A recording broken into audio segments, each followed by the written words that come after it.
Hey guys, welcome back to another episode of Dutch Diecast Collector. Today I got a treat for myself. I used to own a used one. I paid way too much for it, but that's fine. Now I found one for dirt cheap. And it's always funny how life goes.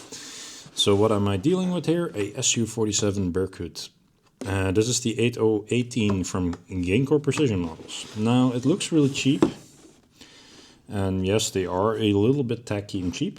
But I do like the details on them. I have another one in my collection, and I now notice that it's missing one more part of mine, but that's fine. I'm missing even an antenna, but that's fine. Mine original one is going to a friend of mine, as I thought like I can sell it, and I don't want to sell it because I think giving it to a friend makes more sense. He can maybe work something out or make it better. But yeah, this one never was out of the box, at least never out of the styrofoam.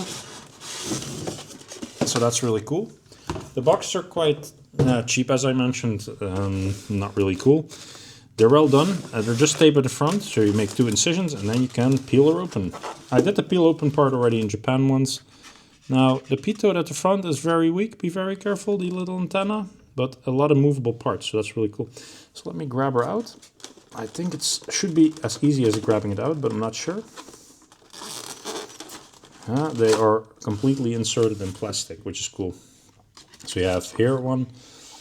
At the front you have an extra piece that you need to be very careful with. You can put it in the box afterwards. There's a little piece of tape holding the canopy down during transport. And of course some foliage, because I know already that the decals are quite weak on these. And then you have on the rear another foliage. Now let me put the model gently away because it's a freakingly sensitive model. And I don't want to damage my next one, let's say. And yeah, that's the styrofoam. So yeah, you're dealing with a very well packaged model, but it's not an expensive model, let's put it that way. The price that I now paid, I actually feel more comfortable with than last time. But if you want one, you want one. Now, let's straight away dig into details. Canopy, it's fully openable. And there is actual detail in the cockpit, which is quite cool. The pilot's already installed. The front ailerons move. The rudders move. Or sorry, the pitch. The rudders are here. And then on the rear, there's nothing that moves. You have 2 air intakes on the top that are movable. So you can move those. That's quite cool. And then you have some sensory and pitots and so on that are on there. Oh, let me grab her nicely. I feel something moving underneath. Let's see what that is. Now the missile bay, it's loose in this one. That happens. And then another weak point are the wheel points. So be very gentle and careful with that. So yeah, it's also a model that you cannot do much with. If you ever wonder if you have one, you have here the text Gaincorp model. There's only one that made it on 1/72. I'm still hoping and dying to hope that one day Hobby Master will make one. But that's all hard to say.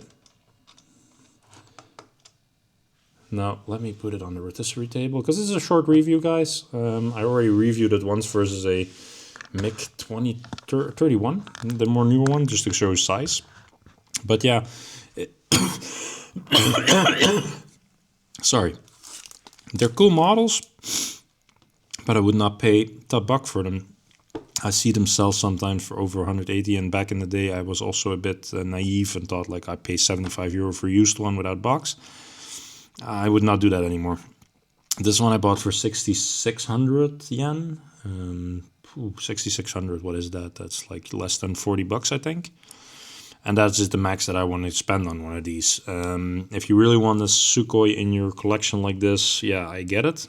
But don't do it on one end. Like, there is a reason why these guys are no longer in production. They're quite toyish models, and I would not spend my money that much on it. So that's my honesty, yeah? But if you really want one because of the, like me, like want to collect cool aircraft, cool shapes, then go for it. But that's just my opinion. I want to thank you guys again for watching. Please like, share, subscribe, leave a comment. It's always very welcomed. And of course, I hope to see you guys next time. Thank you and bye-bye.